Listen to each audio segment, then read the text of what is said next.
Silakan Mas Menteri. Assalamualaikum warahmatullahi wabarakatuh.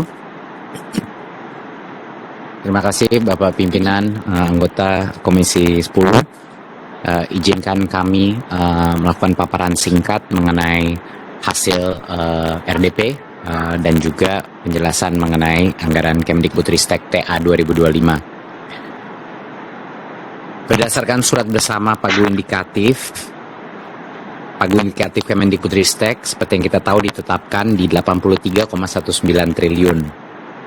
Nah, per unit eselon 1 pagunya sudah dibahas dalam pertemuan 3 pihak trilateral, dan untuk TA 2025 ada kenaikan anggaran sebesar 1,4 triliun dibandingkan 2024. Seperti yang kita ketahui, alokasi tersebut masih belum dapat mengakomodir semua kebutuhan kita atau keinginan kita untuk melanjutkan dan memperbesar beberapa program. Dan juga selain belanja Kemendikbudristek, pada SBP PITA 2025 ditetapkan alokasi anggaran DAK fisik sebesar 15,3 triliun dan DAK non-fisik sebesar 127,98 triliun. Untuk selanjutnya dan detail mengenai hasil keputusan RDP, saya persilahkan ke Ibu Sekjen. Terima kasih. Terima kasih Pak Menteri, Bapak Ibu pimpinan dan anggota Komisi 10 yang kami hormati. Izinkan kami menyampaikan secara ringkas terkait dengan pembahasan Pagu Indikatif 2025 hasil RDP yang dilaksanakan pada tanggal 10 sampai dengan 12 Juni yang lalu.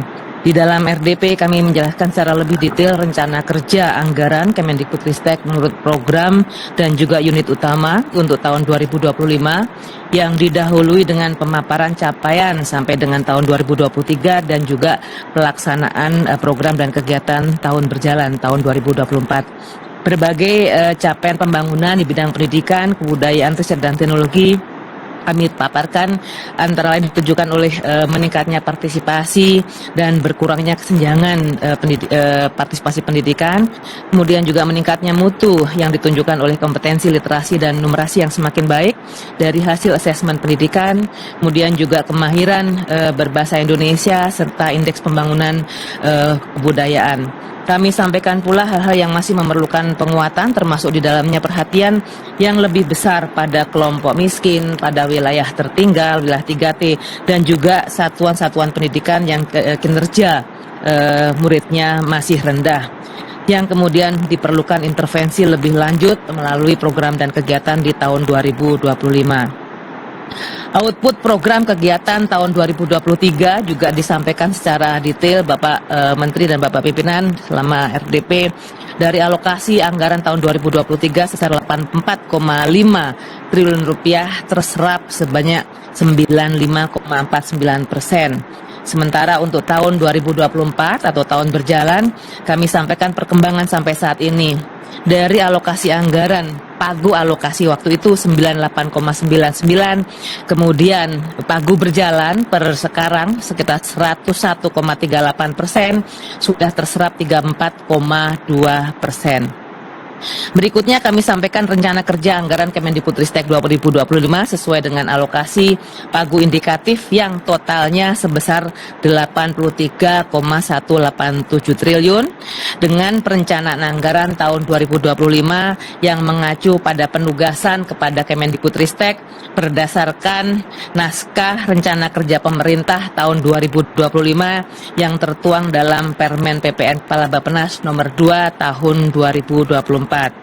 Dengan pertimbangan bahwa pagu indikatif 2025 masih merupakan baseline, kami memprioritaskan kegiatan-kegiatan dengan pembiayaan wajib, baik itu prioritas nasional maupun prioritas kementerian lembaga, sebagaimana tertuang di dalam paparan halaman 34 yang secara detail dituangkan, termasuk di dalamnya untuk rupiah murni untuk operasional, kemudian juga non operasional, begitu juga kegiatan-kegiatan yang dibiayai melalui penerimaan negara bukan pajak, kemudian juga dari belanja dari BLU dan juga pinjaman luar negeri maupun dari surat berharga nasional. Kemudian untuk pembiayaan wajib, sebagaimana kita tahu kita punya banyak program yang harus dibiayai, wajib hukumnya untuk program-program yang mendapatkan bantuan sosial seperti PIP, KIP, dan juga aneka tunjangan yang harus kita berikan kepada pendidik dan tenaga pendidik, termasuk di dalamnya dosen dan guru besar non-PNS.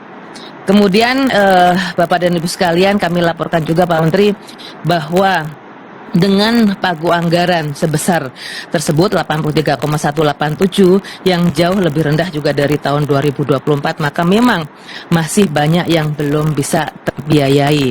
Berkurang 15,8 triliun dibandingkan dengan pagu alokasi tahun 2023. Kami mengusulkan untuk tambahan sebesar 25 triliun untuk membiayai kegiatan-kegiatan untuk memastikan program prioritas tetap bisa dilanjutkan dan juga diakselerasi. Namun demikian, di dalam RDP disepakati perlunya perhatian pada peningkatan kualitas perguruan tinggi, termasuk perguruan tinggi swasta, baik akademik maupun maupun vokasi. Juga diperlukan tambahan untuk bantuan uang kuliah serta dukungan untuk pendidikan vokasi melalui SMK di luar SMK Pusat Keunggulan yang juga masih membutuhkan perhatian, serta berbagai kursus keterampilan melalui kegiatan PKK, PKW. Perhatian pada pendidikan anak usia dini juga disepakati untuk mendapatkan perhatian lebih, sejalan dengan upaya kita untuk melaksanakan wajib belajar 13 tahun sebagaimana yang sudah dibahas untuk pembangunan jangka panjang. Begitu juga pendidikan olahraga sesuai penugasan kepada Kemendikbudristek di dalam desain besar olahraga nasional. Di samping itu, disepakati juga masih perlunya berbagai bantuan pemerintah, terutama untuk membiayai kegiatan-kegiatan yang tidak dapat dibiayai melalui dana alokasi khusus. Pembiayaan untuk hal tersebut di atas tadi berasal dari baik realokasi internal dari pagu indikatif yang sudah ada maupun dana alokasi khusus. Untuk yang sudah ada di dana alokasi khusus tidak dimungkinkan untuk dibiayai kembali oleh dana dari pusat, serta usulan tambahan yang diharapkan dapat dipenuhi dalam pagu anggaran. Terkait dengan kebutuhan tambahan anggaran, kami sampaikan tadi Kemendikbudristek mengusulkan sebesar 25 triliun rupiah yang telah dibahas juga disampaikan oleh masing-masing pimpinan unit utama di dalam RDP kemarin dengan sebaran menurut program dan unit utama sebagaimana tertuang di dalam paparan. Untuk per programnya tertuang di dalam halaman 53 bagaimana rincian dari 25 triliun tersebut.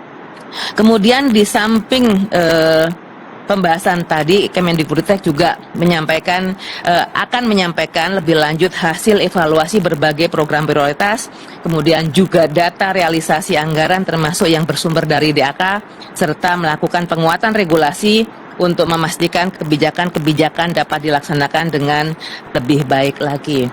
Paparan berikutnya terkait dengan dana alokasi khusus yang sudah ditetapkan untuk tahun 2025 juga sifatnya masih pagu indikatif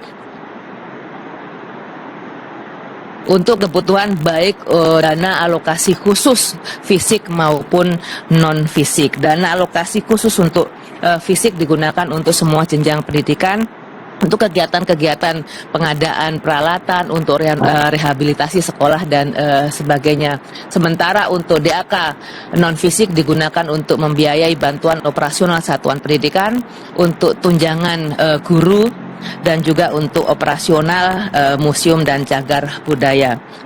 Demikian Bapak Menteri yang dapat kami sampaikan, kami laporkan pembahasan dan kesepakatan di dalam RDP kemarin. Terima kasih, saya kembalikan waktunya kepada Pak Menteri.